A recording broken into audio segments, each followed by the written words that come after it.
Good morning, everyone. Right now, I am here at the resorts of Malanta, Sapasapa, Tawi-Tawi Province. This is a very unique resorts. Dito kami nag-bakasyon. Ay mga isang semana na ngayon. Napaka-sarap ng ambience dito. Magandang mga tanawin.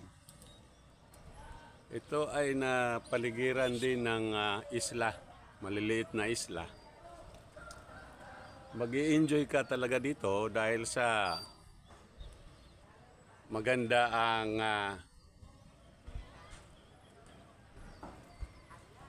mga cottages, may mga facilities dito, at saka may social hall. Kompleto naman sila dito. At saka ang pumupunta dito, enjoy na enjoy. Ito ay pakita ko sa inyo ang surrounding, no, ng Malanta, Sapa Province, Philippines.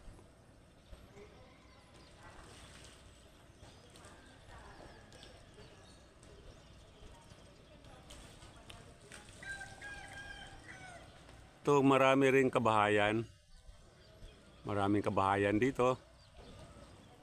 Ito yung mga bahay ng mga native dito.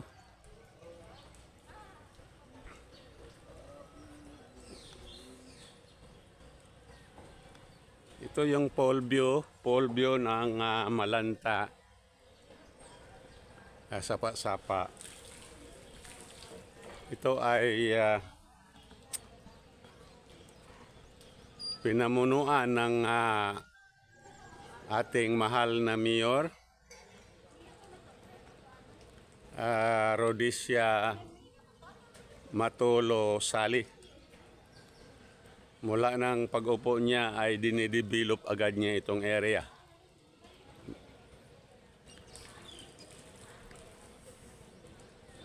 Napakagandang lugar ito. Masarap manirahan dito. Peaceful itong lugar. Ang mga tao dito ay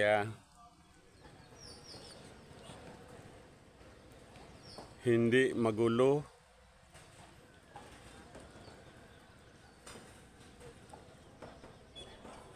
Marunong din ang mga tao dito sa hanap buhay.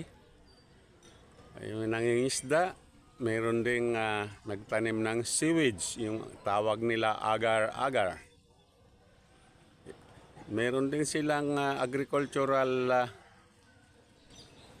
products, may coconut.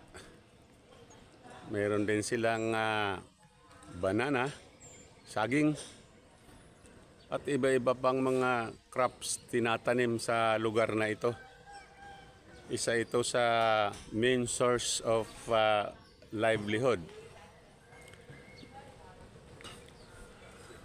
Ito, umagang ito, magandang view, makikita mo dahil sa yung sunrise. Napakaganda tingnan.